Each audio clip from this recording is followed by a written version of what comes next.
Thank you all for coming today to celebrate this special occasion with us.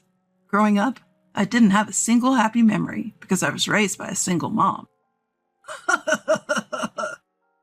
My ex-husband chuckled next to me, clearly amused by our son's wedding speech.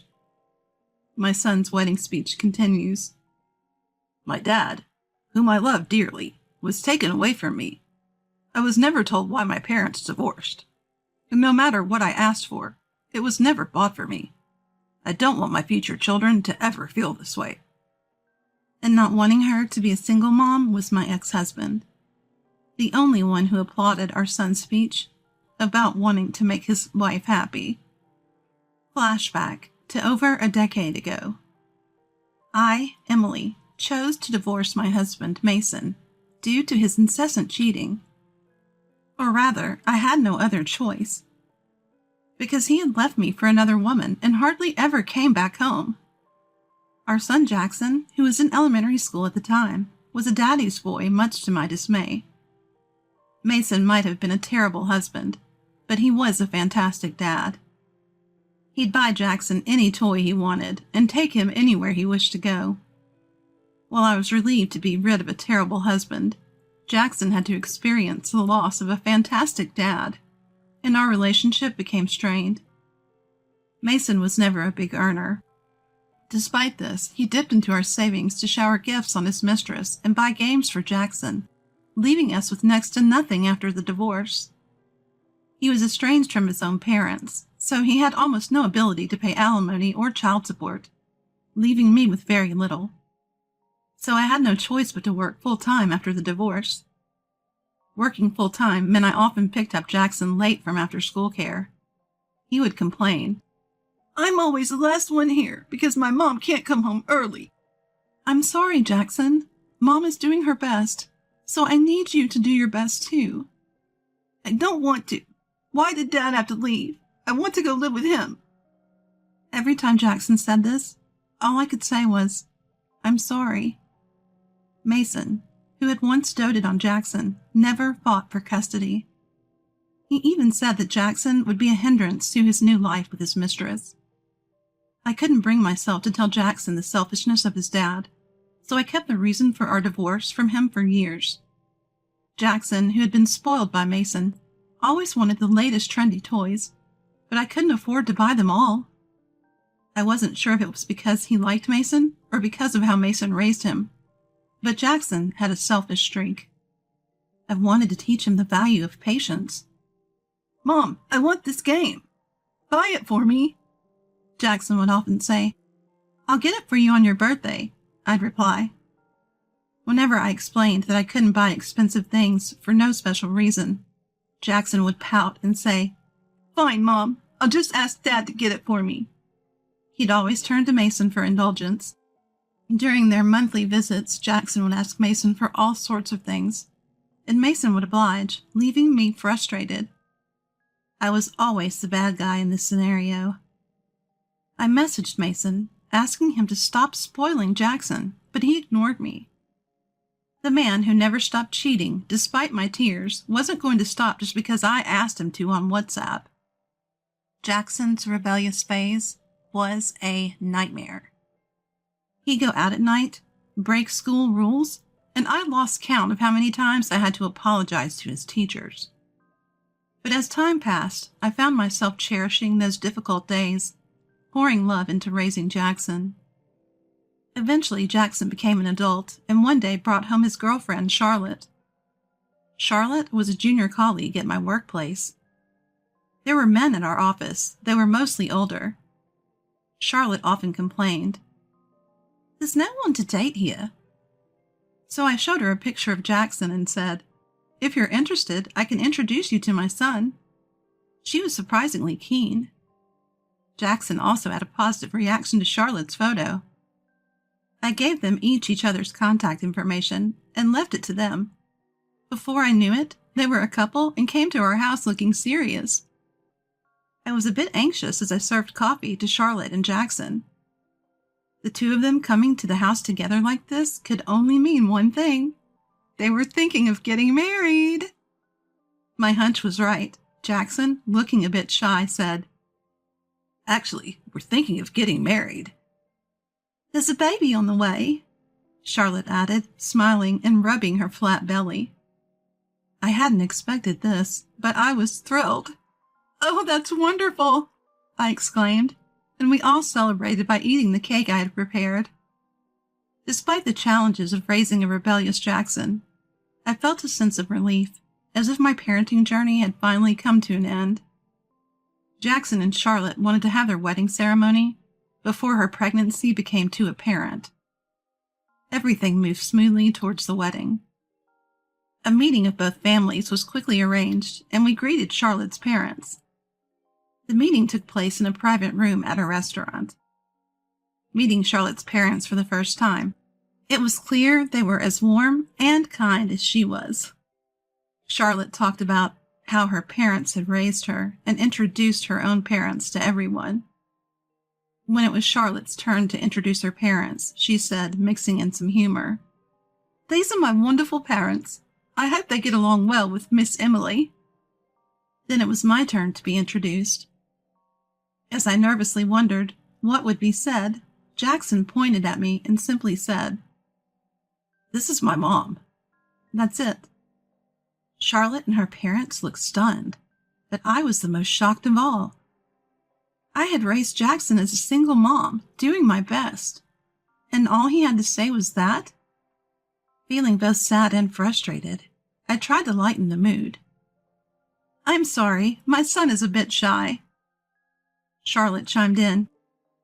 Yes, Jackson is really shy," desperately trying to smooth things over. Jackson didn't bother to read the room and just kept eating his meal. I couldn't help but feel sad, wondering if this was how I had raised him. Then came the day of the wedding ceremony. It was a hurried affair due to Charlotte's pregnancy, but many guests came, and it felt like a good ceremony. However, I wish they had thought more about the seating arrangement. Would anyone normally seat their divorced husband, Mason, next to them? Though we had been in touch via WhatsApp, seeing Mason in person after so long was irritating. He casually said, "Hey, how've you been?" Remembering the days when I cried holding a young Jackson because of Mason's infidelity, I coldly replied, "Fine," and ignored him for the rest of the event. Mason, getting drunk, kept talking to me. "You never noticed I was cheating, even before we got married. Jackson has my genes, you know. Wouldn't it be weird if he had another woman? Are there no women among Jackson's guests?" I doubt anyone but Mason would bring up such a topic at a wedding ceremony.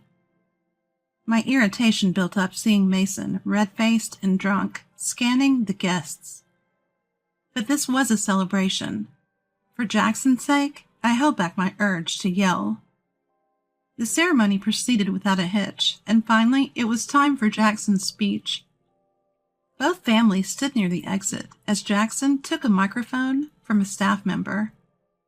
Under the spotlight, what would Jackson say? As I waited nervously, Jackson began. "Thank you for all coming today to celebrate this special occasion with us.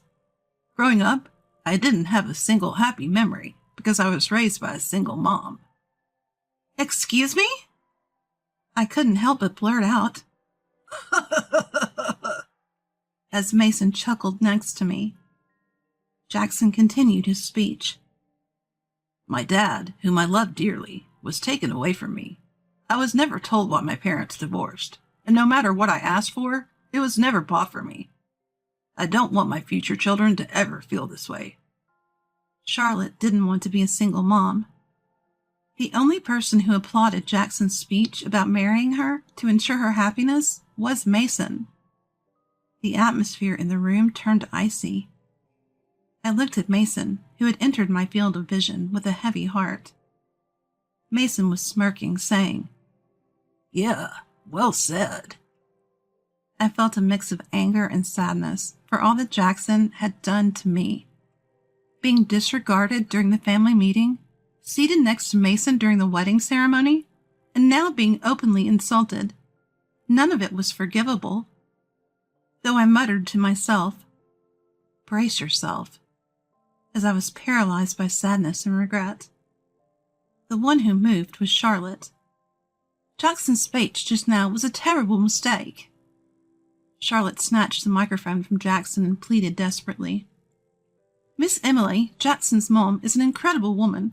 She's the first woman in our company to become a department head. In fact, I had climbed the corporate ladder despite being a woman. Jackson probably didn't know because he never cared about my career. Department head? Mom is? Jackson's surprised voice was drowned out by my subordinates, led by Benjamin, who stood up. Yes, Miss Emily treats everyone fair and is an amazing boss. She never had a day when she didn't think about her son, Jackson, even while raising him. Benjamin, who had worked with me for years, knew I had juggled work and parenting. I was deeply touched that he valued my efforts. Charlotte glared at Jackson and said through the microphone, I will divorce Jackson. What? Why? Because someone who doesn't appreciate or even try to understand his mom's efforts can't be trusted to value a wife and a child. Being a single mom doesn't mean the child will be unhappy.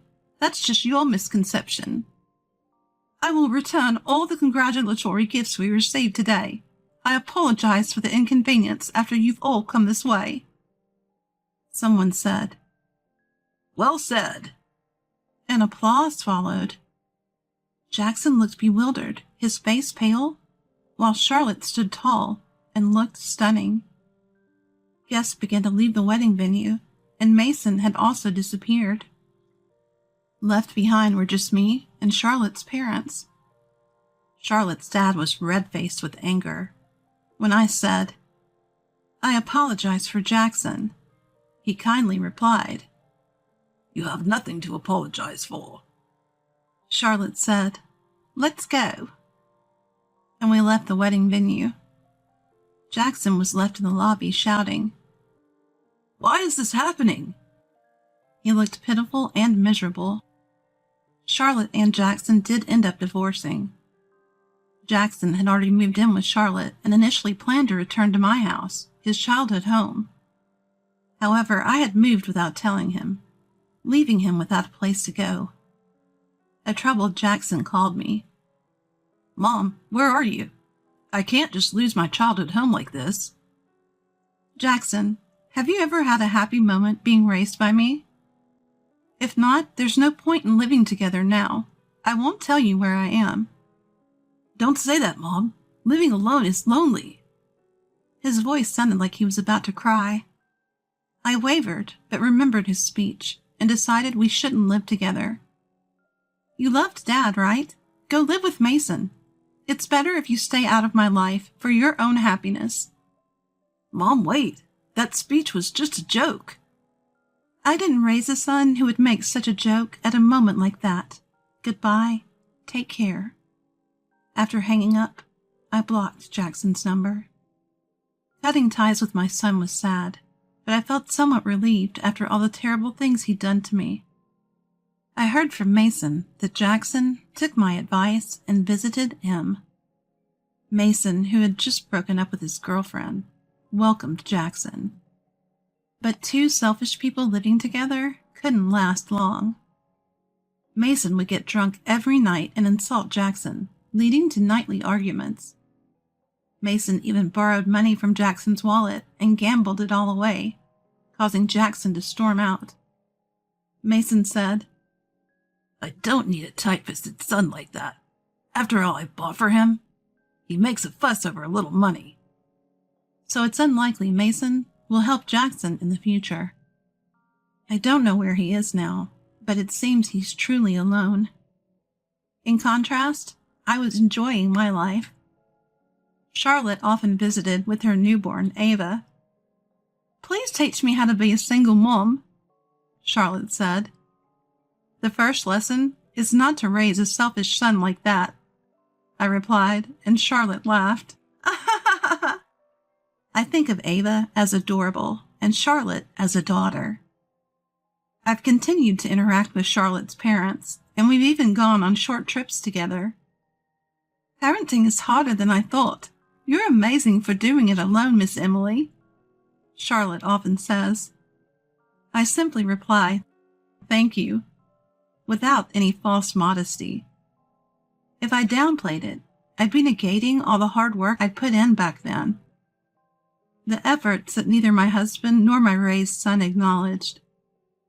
I might as well acknowledge them myself. Watching Ava grow little by little alongside Charlotte has become one of my joys in life, and I feel truly happy about it.